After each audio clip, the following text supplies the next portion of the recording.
उताबाट बढिसकेपछि अरू साथीहरू अब फायरिङ भइरहेको थियो, अगाडि बढिरहेको थियो, लडिरहेको थियो होइन। भइसके भित्र गइसकेपछि अरू साथीहरू पनि भित्र जानुभयो। हानाहान पनि बसिँदै हानाहान, उतातिर अरू साथीहरूले खुकुरी हान्ने काम पनि भयो, हानाहान पनि भयो। एकपटक त्यहाँबाट भेट भयो, त्यहाँबाट उसँग एकपल्ट हाने, त्यहाँबाट हाने चाहिँ बन्दुक फालिहाल्यो। बन्दुक ल्याएँ, त्यहाँ ल्याइसकेपछि मलाई त्यहाँबाट पछाडि चाहिँ एउटा हातले यो हातमा गोली नै लागेको थियो, छाम्मा गरेर त्यहाँबाट पानी भेटाएँ। पानी भेटाइसकेपछि आदाङ भिजाएँ हेर्नुहोस्। कोही हुनुहुन्थेन त्यति बेला तपाईँ बिउजिँदाखेरि? म बिउजेर अब उहाँलाई लगम कि छाडम भन्ने जस्तो अवस्थामा त्यहाँ पछाडि फेरि साथीहरू होइन यो त जिउँदैछ, किन छाडौँ त्यहाँ लगम भने त्यहाँ पछाडि लास्टमा जब शाही सेनाको बहुमत बलियो हुँदै गयो त्यस पछाडि छोड्ने कि लाने भन्ने तपाईँहरूको टिम चाहिँ दोधारमा थियो भन्ने कुरा हो? दोधारमा चाहिँ थियो, त्यहाँ पछाडि फेरि लाने हो भनेर त्यहाँबाट उ गर्नु भयो थियो। त्यहाँबाट त्यहाँ दाइ चाहिँ खैमा पानी ल्याउनु पनि सर्ट निक्लिहाल्नु भयो। हामीलाई थाहा छैन भने त्यहाँबाट खोजिरहेको अथवा के हो? मलाई गोली नै लागेको, सतबेरीमा नै लाग्यो।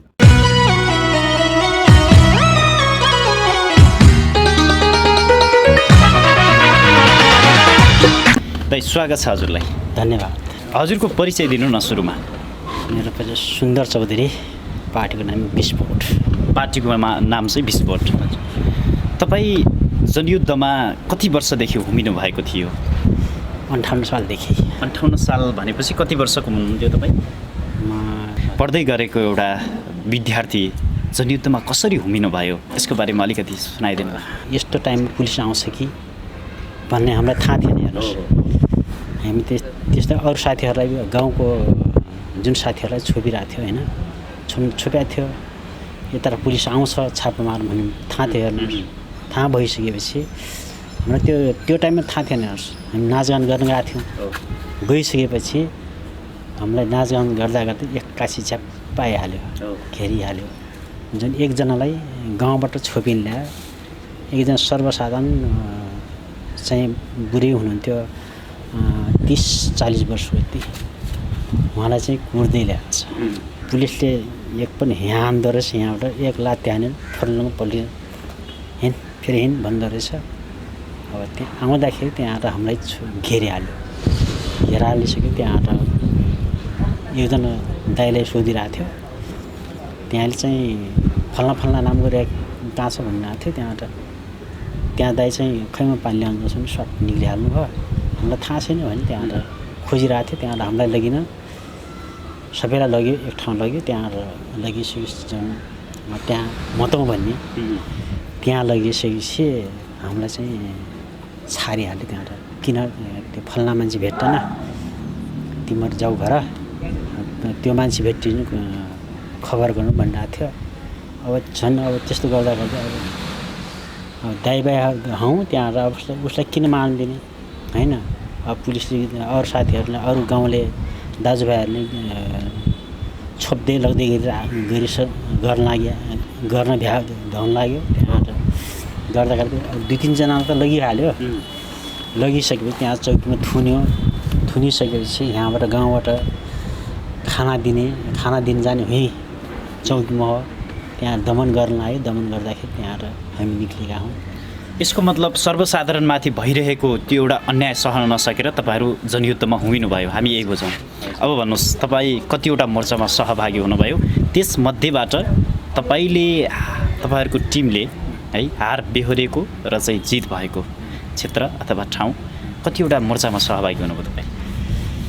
पहिलो जित चाहिँ सतबरिया खुमबहादुर खड्का आखरमा होइन, त्यहाँ सशस्त्र नै थियो। जस्तो त्यो एउटा लडाइँको प्रक्रिया कसरी सुरु हुन्थ्यो होइन, त्यो एउटा योजनाहरू कसरी बनाउनुहुन्थ्यो, सतबरियाको लडाइँ कसरी चाहिँ सफलता हात पार्नु? त्यो सफलता चाहिँ जुन कमान्डरले हामीलाई भन्नुहुन्थ्यो।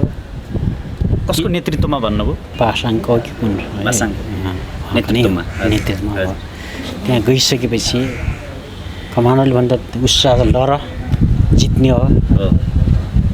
हामी चाहिँ उहाँहरूले हामीलाई भाषण दिँदाखेरि जुन हामीलाई उत्साह दिनुहुन्थ्यो, भाषण दिनुहुन्थ्यो, जोस आत्मैदेखि हाम्रो चाहिँ भाव चाहिँ आत्मैदेखि जित्छौँ हामी हार्दैनौँ भन्ने भन्नुहुन्थ्यो। एकदम जुन त्यो कमान्डरहरूले हामीलाई सिकाउनुहुन्थ्यो हार्नुहुन्न, हार खाएर फर्किनु हुँदैन, जितेर फर्किनु हो भन्नुहुन्थ्यो।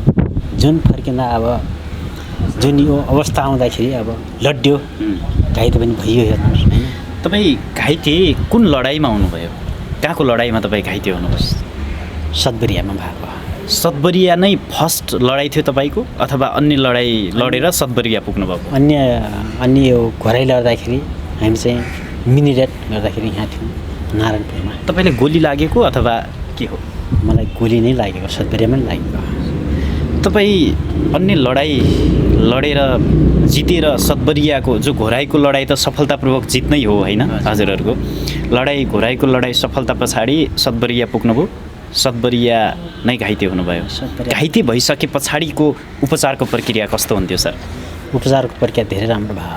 तपाईँ सतबरियामै घाइते हुनुभयो, कसरी घाइते हुनुभयो तपाईँ?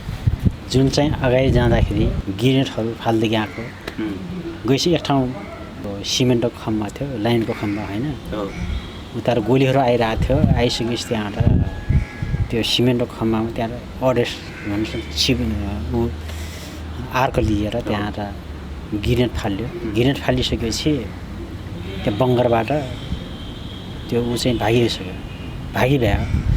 त्यो आफ्नो टेनलमा गयो, त्यहाँबाट उसमा जाँदाखेरि त्यहाँ त्यो खाली भयो।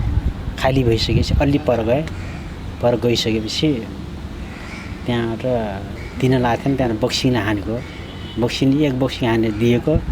त्यहाँ पछाडि अलि पर गइसकेपछि मेरो गोली चाहिँ लागिहाल्यो। जस्तो तपाईँहरूको टिम चाहिँ अगाडि बढ्दै थियो हजुर होइन, सँगसँगै बढिरहेको थियो अनि बढ्दै जाँदाखेरि गोली लाग्यो तपाईँ? हजुर उताबाट बढिसकेपछि अरू साथीहरू फायरिङ भइरहेको थियो, अगाडि बढिरहेको थियो, लडिरहेको थियो होइन। भइसके भित्र गइसकेपछि अरू साथीहरू पनि भित्र जानुभयो। हानाहान पनि बक्सिङले हानाहान, उतातिर अरू साथीहरूले खुकुरी हान्ने काम पनि भयो, हानाहान पनि भयो। एकपटक त्यहाँबाट भेट भयो, त्यहाँबाट उसँग एकपल्ट हाने, त्यहाँबाट हानेर चाहिँ बन्दुक फालिहाल्यो। बन्दुक ल्याइसकेपछि मलाई त्यहाँबाट पछाडि चाहिँ गोली लाग्यो। कतिजनाको समूह हुनुहुन्थ्यो हजुर? हाम्रो चाहिँ धेरै थियो समूह चाहिँ। घाइते कतिजना हुनुभयो? त्यहाँ एकिङ छ? एकिङ त्यो घाइते मलाई एकिङ भएन। म घाइते भइसकेपछि एकछिन पछाडि त चाहिँ बाहिर आउन खोजिरहेको थिएँ। सब मेरो त घाइते भइसकेपछि यहाँ गोली लगाइसकेपछि मेरो मुख पुरै फेस सुनिहाल्यो होइन। अब अवस्था भएन। तपाईँ घाइते भइसकेपछि त्यहाँबाट कुन साथीले तपाईँले रिसिभ गर्नुभयो? खै अब आँखा चाहिँ देखेन होइन, पुरै सुनिसक्यो, यो फालिसक्यो होइन। अब कुन साथीले सिफ्ट गर्यो भने थाहा भएन। तपाईँ त घाइते भइसके, गोली लागिसकेपछि त बेहोस नै हुनुभयो होला नि? एकछिन पछाडि बेहोस भयो। अब त्यो लडाइँमा लड्दै गरेको मान्छे बेहोस पछाडिको प्रक्रिया तपाईँ बिउजिँदासम्म लडाइँ चलिरहेको थियो अथवा के थियो? म बिउतिनासम्म त्यो लडाइँ चाहिँ चलेको थिएन हेर्नुहोस्। म चाहिँ राति क्रस भएन गइसकेको थिएँ हेर्नुहोस्। त्यो लडाइँभन्दा तपाईँलाई चाहिँ सुरक्षित ठाउँमा लगिसकेको थियो टिमले। जस्तो तपाईँ गोली लागिसकेपछि बेहोस हुनुभयो, तपाईँलाई चाहिँ सुरक्षित ठाउँमा लगियो। त्यस पछाडि अब सतबरियाको लडाइँको बारेमा तपाईँले त सोध्नुभयो, म बेहोस भइसकेपछि के भयो भनेर। तपाईँको टिमबाट चाहिँ तपाईँले के पाउनुभयो? कसरी जितिएको रहेछ त्यो लडाइँ, कसरी सफल भएको रहेछ, तपाईँलाई कसरी त्यहाँ लगिएको रहेछ? जितिसकेपछि मलाई लाग्दाखेरि जुन लास्टमा मलाई छोड्ने अवस्थामा भइसकेको थियो अरे जो भन्नुहुन्थ्यो साथीहरूले। तपाईँले ती छोडेर छोड्ने अवस्थामा अन्तिम अवस्थामा अब उहाँलाई लगम कि छाडौँ भन्ने जस्तो अवस्थामा त्यहाँ पछाडि फेरि साथीहरू होइन यो त जिउँदैछ किन छाडौँ त्यहाँ लगम भने त्यहाँ पछाडि लास्टमा जब शाही सेनाको बहुमत बलियो हुँदै गयो त्यस पछाडि छोड्ने कि लाने भन्ने तपाईँहरूको टिम चाहिँ दोधारमा थियो भन्ने कुरा हो? दोधारमा चाहिँ थियो, त्यहाँ पछाडि फेरि लाने हो भनेर त्यहाँ त गर्नुभयो। त्यहाँ भन्नुहुन्थ्यो है साथीहरूले, तपाईँले सबैभन्दा लास्टमा उठाइन्थ्यो, अरूको सामान्य थियो र उनीहरूलाई छिटो पुऱ्याइन्थ्यो। अब तपाईँको खै बाँच्ने हो कि नबाँच्ने हो अब त्यो चिन्तामा हुनुहुन्थ्यो। अब उहाँले भन्नुहुन्थ्यो खै अब तपाईँलाई अब लगम खै अब लाग्दा अब केही हुने हो कि भन्नुहुन्थ्यो साथीहरूले है। त्यहाँबाट पछाडि मलाई भन्नुहुन्थ्यो तपाईँलाई अरू साथीहरूलाई सिफ्ट गरिसके तपाईँले सबभन्दा लास्टमा सिफ्ट गरिन्थ्यो, अन्त ठाउँमा सारिन्थ्यो भन्नुहुन्थ्यो। लडाइँमा कतिपय त बङ्कर अथवा तार जालीहरूमै अड्केर मरेको, कतिपय घाइते अवस्थामा रहेका व्यक्तिहरूलाई उद्धार गरिएन भन्ने कुराहरू पनि आउँथे होइन। कतिपय थुप्रै छुटिएर लडाइँमा भन्ने पनि कुराहरू आउँथे। कतिपय बङ्करमा छटपटाइराखेको अवस्था, कति तारमा अड्केको अल्झेको अवस्था हुन्थ्यो अरे। खास त्यस्तो तपाईँहरूबाट भयो कि भएन, त्यो सत्य हो अथवा के हो भनिदिनु न। त्यो चाहिँ कुनै अब धेरै अब आक्रमण गर्दाखेरि त्यहाँबाट साथीहरू छुट्न सक्छ होइन। अब तान्दा तान्दै पनि त्यहाँ निकाल्दै अब त्यो छुट्न अब धेरै उसले आफ्नो फोर्सहरूलाई बोरी राखिसक्यो, उसले बोरी पेल्न लागेपछि छुट्न पनि सक्छ है। त्यो छुट्यो होला साथीहरू होइन। कोही साथीहरूलाई त अब निकाल्दै पनि घाइते भएन पनि निकालिसकेको छ साथीहरूलाई हो।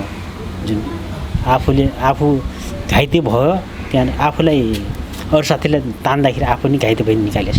त्यस्तो तपाईँहरूबाट कहिलेकाहीँ भयो कि भएन? तपाईँ तान्दै पारिबाट सेनाहरूले चाहिँ आक्रमण गर्न थालिसकेको है, साई सेनाहरूले, त्यसपछि तपाईँहरू भागेको त्यो साथीहरू छटपटाइराखेको अवस्थामा छोडेर हिँडेको त्यो भयो कि भएन? घाइते भइसक्यो उनीहरूलाई उद्धार राम्रोसँग बोकिन कसरी हुन्छ लग्न पनि त्यो थाहा उस्न। मेरो जुन यहाँबाट गर्दाखेरि पुरो छेडेको थियो होइन, फिक्स गरी आवाज पनि नआउने होइन। अब यहाँबाट गर्दाखेरि यता नाकतिरबाट आवाज यतातिरबाट गइहाल्दाखेरि त्यहाँबाट राम्रोसँग त्यसो स्पष्ट आवाज नआउने होइन। नाकातिर जाँदाखेरि त्यहाँ गइसक्यो। यस्तो चैतको महिना घाममा सानो यत्रो पानीको नहर जस्तो पुल थियो क्या, कुरो गरा नहर थियो। त्यहाँ माथिबाट पानी गइरहेको थियो, तल पानी बगिरहेको थियो खोलामा होइन। त्यहाँबाट मलाई पानीको छेउमा सुताउनु भएको रहेछ। म निदाएको थिएँ होइन। निदाएपछि त्यहाँबाट मलाई घाम धेरै महसुस भयो कि यस्तो पोलिरहेछ। मैले अब हिँड्न सक्ने अवस्था थिएन, पुरै ढाकेको थियो। आँखा पनि देख्ने अवस्था थिएन हेर्नुहोस् होइन।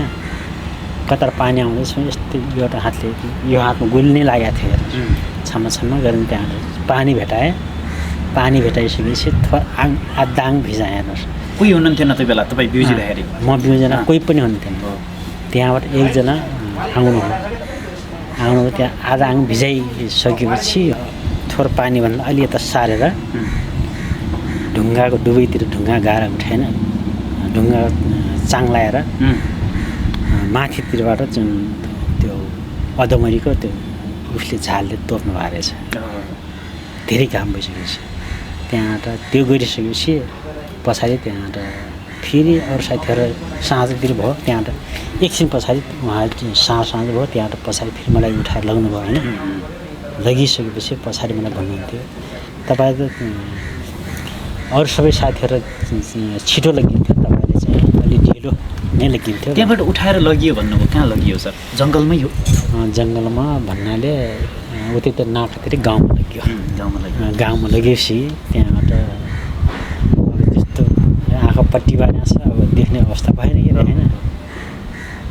त्यहाँ उ गर्दाखेरि त्यहाँबाट 3 दिन कि 4 दिन यहीँ नाकातिर बसियो।